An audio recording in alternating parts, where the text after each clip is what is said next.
Good evening, everyone. So, guys, looks like we're about to pay another 200 billion to the Caribbean. So, guys, if you've not done so already, please like, comment, subscribe, share, click the buttons down there. In fact, I need to get my banner on there to make me look half professional. Where are we? There we are. So, it's come out recently that I keep wanting to call him Prince Charles. King Charles and Keir Starmer are going to be pressured by a group of 15 Caribbean countries to pay a minimum of 200 billion pounds to those regions because of the slave trade. Now, anybody with like a brain must think, why? There's got to be I wasn't involved in the slave trade. Nobody, I don't think, who was alive now was involved in the slave trade. As I understand it, Britain almost bankrupted itself, stopping the slave trade. This was a dark time in history.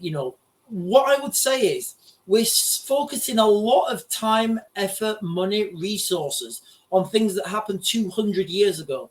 Guys, guess what?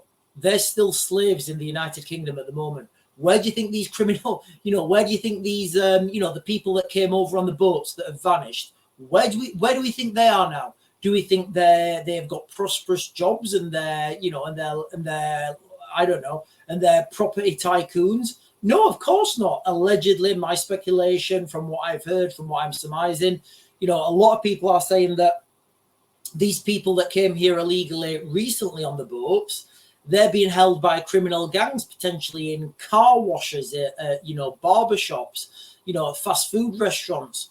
This is all open source knowledge. Now, it seems that if people want to fight slavery, maybe we should start fighting modern slavery first. And once slavery is totally eradicated, we can then start and point the finger. But right now, we've got a situation where we have David Lammy, who's, he's dual nationality. I think he's from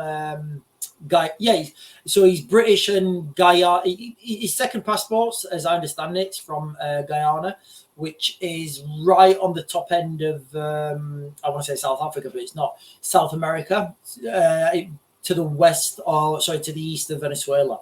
Now, let's think about David Lammy then. Let's look at his rhetoric, what he said, his world philosophy, how he communicates. Do we think that when he goes out there and he's having to negotiate terms and conditions for the British taxpayer, what do we think he's going to do? Do we think he's going to get us a good deal? Do you think he's going to tell people, listen, guys, you know what? We've got a 22 billion pound black hole. We can't actually afford another 200 billion because then that would give us a 222 billion black hole. Or do we think, David Lammy's just going to give him the money because of reasons? And when I'm thinking about this question in my head, and I'm thinking about, guys, the vast amounts of money here, it's unbelievable. Now, when I'm thinking about this amount of money, and this is for reparations, I'm thinking, if we've got black people in the United Kingdom right now, who you can, trace their heritage back to the Caribbean, are they exempt from paying taxes for a while because that reparations will go back to them? Or what if, and I'm just putting it out there, what if there's, a potential a number of black people who have reached a certain age, who've had their winter fuel payments cut, who are having their bus pass taken off them, who've been in this country, for over 200 years, their family. Are we saying that these people have to pay for reparations to them, their own ancestors? It's just absolutely insane, guys. The whole situation's bonkers. Now, remember that sum, 200 billion. That sounds a lot, right? Well, that's just the low-end estimate. So the high-end estimates of the likely reparations bill for British involvement in slavery is in 14 countries, range from 206 billion, so that's the low end, to 19 trillion. Honestly, where do they get these numbers from? The higher figure was cited last year by a UN judge, Patrick Robinson, who called it an underestimation of the damage caused by the slave trade. Nobody's disputing that there was damage caused by the slave trade. But what I'd like to see is a total eradication of the slave trade. We guys, I can pretty much guarantee. I would bet my house that right now in the United Kingdom we have modern slavery. We have people, that have come to this country on on boats that have then vanished into criminal gangs, and these people will be exploited, doing a lot of work for minimum pay. These people will be kept in cramped, in just the worst conditions you can imagine. And I can pretty much guarantee, and I would bet my house on it, that this is happening right now in the United Kingdom. So rather than, have these grand gestures about what happened 200 plus years ago, why don't we deal with the problems that we have now? Real slavery on the streets, child food poverty, veterans sleeping rough. Why don't we deal with all those problems before we start sending another 200 billion to another country? It's absolutely absurd. And you know what?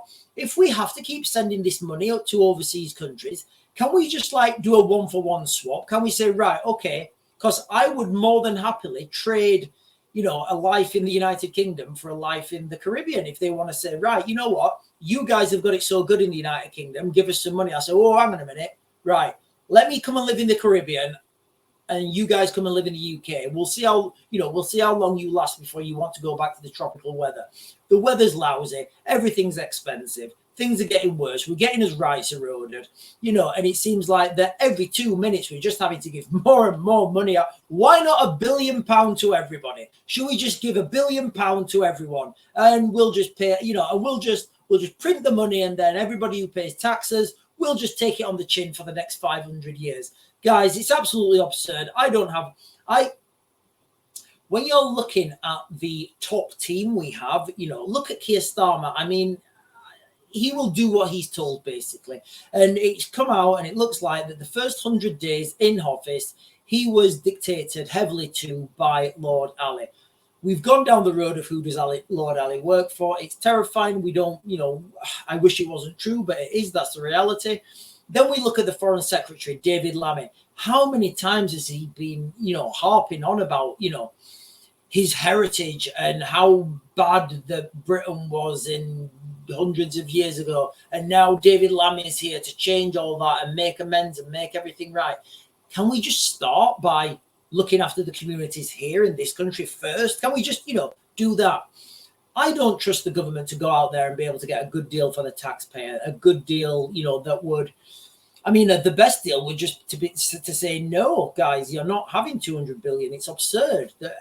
Any amount of money is absurd, because this government, this Labour government, the Conservative government, we didn't have any hand in, the slave trade, but we've been forced to pay this.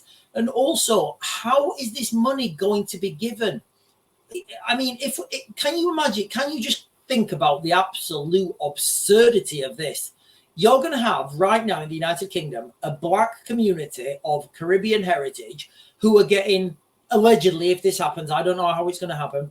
You're going to have a black community of people from Caribbean descent who are getting taxed and their benefits cut to pay money as reparations to people in the Caribbean who weren't born when this. It's just, honestly, the whole thing's insane. And I'm sure these articles get put out here just to divide society, to make people go bonkers and to make people think, what is happening to this country? Anyway, guys, I'm going back to grid. I'll get you guys another video later.